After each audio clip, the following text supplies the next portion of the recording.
Sniper and Medic, which is a key factor when you're looking at a Flame Breath build, as opposed to a Rock Throw Leap Smash build.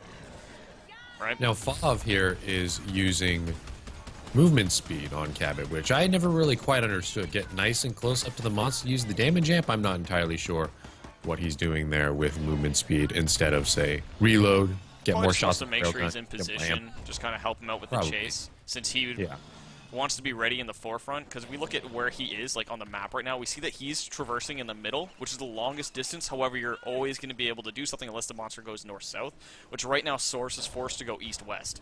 So he's forced to go from here to here to here to here, and he's just bouncing along this distance, right? So it's something that like movement speed's kind of paying for itself right now because it means Source isn't safe and the damage amp is always available, right? Because Thunderchild, you have Jetpack Recharge on Lennox, which means that she's able to traverse, and plus with the Thunderchild, with the punch there, she's able to use that as traversal in the worst case scenario if she starts falling behind. And of course, speaking of movement speed and getting people up close, like you said, Seeds, getting the damage amp on the monster when Lenny's got that 4 times is absolutely devastating. It'll drain the damage amp in 1 second, but... Yep. Oh, we got a Mega Mouth coming in and grabbing our support. And Source is actually going to be able to charge right on past Roy, get some damage on the way, but he's going to be able to get some space due to the Mega Mouth. And here we go. Here comes the engagement. Flame Breath being used. Roy's starting to get low. He's slowly burning down right here. Roy does have that personal shield. There's no way he's going to take this fall right here. He's doing There's no way he's about to do that. Oh, he canceled it. Okay. Roy would have just gone directly up to him and punched him in the back a bunch of times, and he would have taken a massive amount of health damage. Also considering he gets there's the punch to the face! Gets some Leap Smash and says, nope, I'll take you on. The Thunderchild saying, Goliath, you are not strong enough to knock me back. Punches her up and just takes it right into the air. And we see Roy right now still keeping herself about 80% health. We see the Harpoon starting to take effect from Amy Bot, and right now we look at the cloak positioning, and they're looking for a cloak dome at this point. He will be able to smell Daisy, so he'll know that Maggie's nearby. However, they're still not within dome distance. Yeah, Source has got a good amount of distance, and he is full energy. His armor's a bit low, though, but he will pretty much have the same amount of armor when he evolves to Stage 2, approximately. He's just got to make the distance so he doesn't get punched in the back by Lenny. Now, here's the thing. I feel like this team comp is really, really strong in the early game, as all hunters are in the early game. Yeah. But with Cabot especially, you got to melt the monster at Stage 1. You got to do a little bit of damage at Stage 1. Use that damage amp and tear through the monster, because Stage 3 you're going to have no shields, and that's going to be a real rough fight for these hunters. We do have a stage here. And here it goes. Source is going the correct direction. He'll be able to get some space.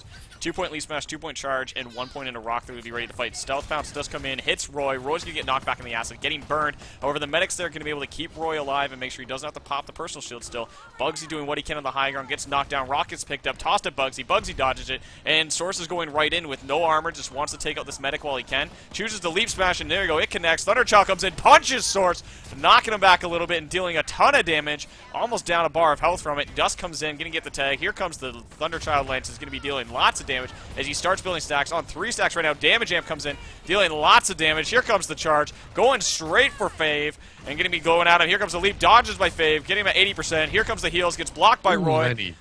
Oh, that Lenny block, going to be able to keep everyone good. Flame Breath being used, not quite enough. He's just trying to go through and deal as much damage as possible, but it's not enough to go through this DR and healing team. Here comes the Leap Smash, connects on Amy. Amy gets knocked, but it's not enough. Roy's punching him in the back. Half HP on Source, dealing lots of damage. Melt in the face. Mammoth Bird about to get involved. Here comes the Lennox, going to be punching him around. Shields being used just to mitigate as much as possible. Damage amp. Source is down to 2 bars of health, and this is going to be a one-dome wonder. Here comes the Thunder Punch. Down he goes. Leap Smash gets Amy. He's got to get out of here. And if he gets Thunderchild or Cabot Railgun, and down he goes. Source is down for game number 1, giving TPA the lead at a 1-0. There was no way he was getting out of that situation. Even with a low amount of health, as he was jumping away, Cabot could have just easily hit him through the wall with the railgun and finished him off. Unfortunately, Source taking only 1 down penalty on Amy Bot there at the end of the dome. The dome was about to run out anyway. Did not take out the medic or support. That's what you gotta do against a Val comp with no shields, either Val Bucket or Val Cabot.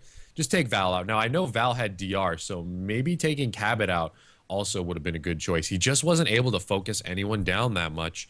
Cabot not going down, and if he did go down, that would have greatly reduced his team's damage output with the damage amp. And of course, Lenny got a couple stacks right there. I saw her land a couple of plasma lances in quick succession, which, if you guys don't know, Lenny, the tier 5 assault, is able to stack those up to a 4 times damage multiplier after she hits 4 times in a row, which is pretty ridiculous.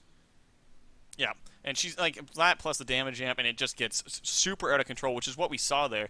Was he got a 4 times damage. Once it was built up, it was like, okay, I'm gonna amp, and then it was just punch, punch, punch, and then suddenly Source is down a little bit of health, has to hit Lennox and stop his focus firing on the targets, right?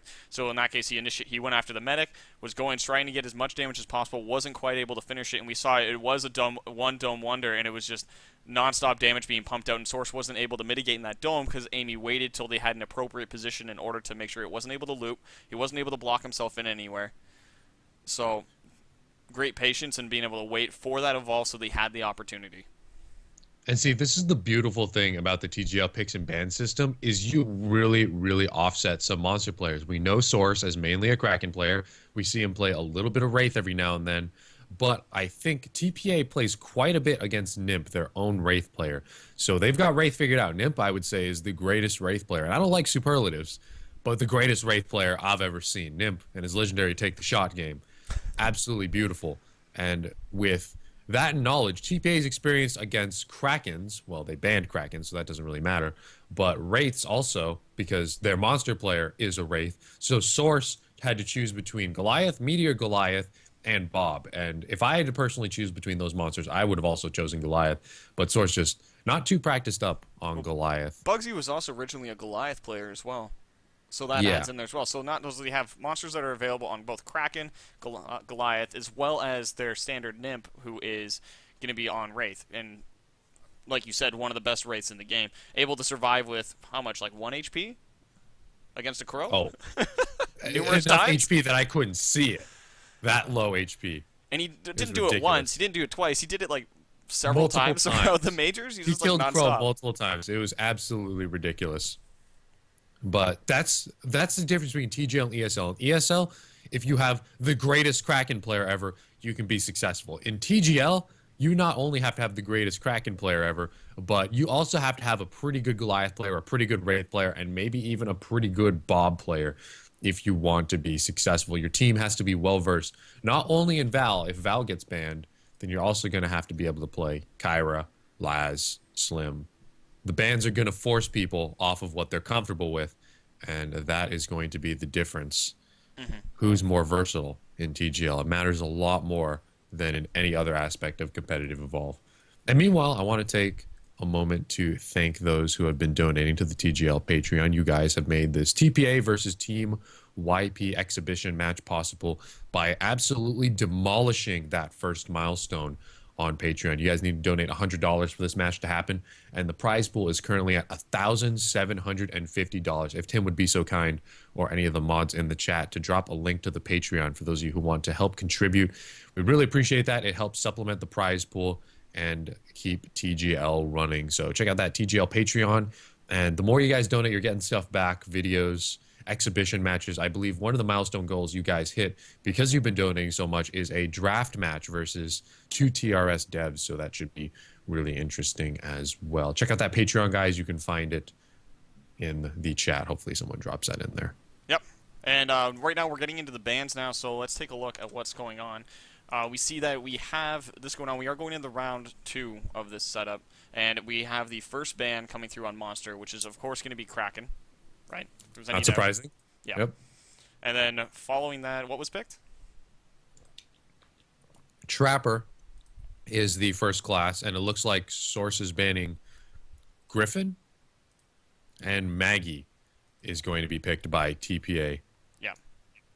And then TPA Roy is, I guess, heading the picks and bans for TPA's side. He's going for Assault next, and Source is banning Lenny after that game didn't go so hot against Lenny. Roy is very disappointed, I see here in the Steam chat. Roy's like, oh, no more Lenny. So they're going to bring Torvald in. Roy's bringing Torvald. So the pick so far, Kraken's been banned, Maggie's been picked, and Torvald has been picked. Up next, we have supports. Source is banning Sunny. Yep, Sunny's going in, which is good because they're trying to get rid of that mobility. However, that is going to result in a similar situation with last time, where we're going to see what's following next, which is, of course, as we just saw from Roy, is he picked Cabot. So and we have Cabot. And then, of course, the ideal thing to do when Cabot is picked is ban Laz. You got to pair Laz with Cabot and Bucket. So Source bans Laz, and Val is picked by Roy. So once again, we have, as the Hunter team comp, Val, Cabot, Maggie, and Torvald against, let's see, Source is bringing out the Wraith. So he's changed it up. Goliath game didn't go so hot. Different hunters, but I've seen Source play Wraith more in ESL than Goliath. So he's bringing Wraith here on Refueling Tower is the next map. Yep. And this was done based on the picks, so the YP monster, in this case Source, did actually pick Refueling Tower for his next map, and he is picking Wraith as well. So he's going to use the decoy ability and other such things to protect him, along with the low visibility in the northern section of the map, probably if I had to guess, along with the caves in the southern section, right? Because both of those are going to be able to help keep him protected and allow him to get his stages and allow him to break line of sight. And also with the rivers and everything slowing him down a little bit, so he's going to be able to help get space unless they traverse this map and treat it with care. Yeah, this map is one of the couple of maps that have been changed in the recent title update. That northeastern pocket of the map no longer has water that you have to swim through. You actually have to kind of wade through it still. You're going to be slower walking through that water, but you're not actually actively swimming, putting away your gun, putting away your harpoons. And of course, jetpacking out of water is just a little awkward thing no matter how good you are at jetpacking. So that area of the map has been changed up just a little bit, and we found in TGL that Refueling Tower is one of the fairer maps in the game. In my opinion, just slightly monstery. I'm more comfortable playing Monster on this map than Orbital Drill, just because that southern area, like you said, also has a lot of dangerous wildlife. You got those Armadons, you got those Blitz Leopards, not to mention those plants, and the worst of all, mammoth birds. And there's actually a lot of tyrant spawns as well on this map, but we are getting into it now. We're feeling everything's picked and set to go, so we're looking at this. It is currently 1-0 in favor of TPA, and we do see that Source is on Wraith versus as we've said many times, we have Val, Cabot, Maggie, Torvald being picked, so that's going to be done there. Just in retrospect of last game, in response to how Lennox was played, Lennox was banned and Torvald was allowed, as opposed to the first game where Torvald was banned and Lennox was picked. So it's nice to see that slight shift, which is something that you only see in the Gentleman's League. So if you guys want to see more, make sure to check out that Patreon. And in the meantime, guys, we're looking at this. We're going into the game. We have Wraith done on Source. It'll be interesting to see. Do you think he's going to go north at the start, or do you think he's going to go south towards caves?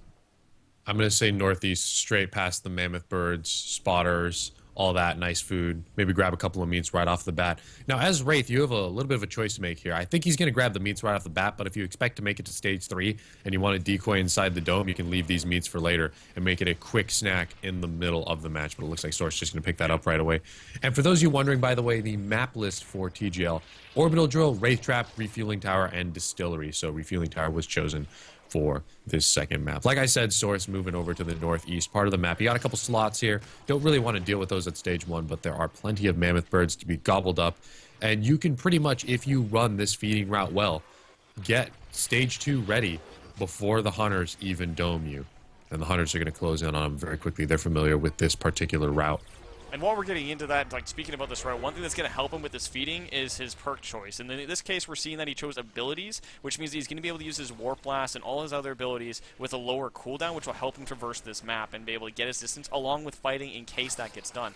So if he gets to a stage 2 with a YOLO evolve and just forces it all the way through, he'll be able to engage and actually possibly get it down with the ability of recharge being used. Oh yeah, that's not a bad perk to pick. I'm always saying, hey, if you're a new monster player, you can't go wrong with damage or CDR. There's no situation in which you wouldn't want your abilities to cool down faster. We do have some wall bangs coming in here from Vav, though. Yeah, he's just shooting right through that wall. That must be so annoying. I feel bad for Source. Not really. I want to see combat. Let's see. We have on TPA's Roy, there was capacity, and then we had movement speed on Bugsy and Fav. And then Amy Bot has DR. Yeah. Val, one of the more flexible hunter picks as far as perks go. I see DR, I see movement, I see jetpack. I saw reload that one time. And then, of course, movement speed, once again on Fav. He didn't change that up. And then Amy Bot taking DR again. Yeah, he's just going to burst right through them and go right through the team, and he's just going to get what he can. And he is almost full evolve meter. He'll be full in just a moment. Once he finishes the Strider, he'll have a full evolve meter. So he'll be ready to go and ready to fight. We might actually see him evolve, just go into the caves and say, no, I'm going to take it. We do see, yeah, we get capacity on Torvald, DR, and Maggie, which is expected. And we see movement speed on both Val and Cabot. So they're going to be able to keep constant pursuit, especially with the Tranks and with Cabot's railgun being able to shoot through all the walls. Yeah, Val Cabot, as little synergy they have as far as healing and protecting each other, they have some great synergy.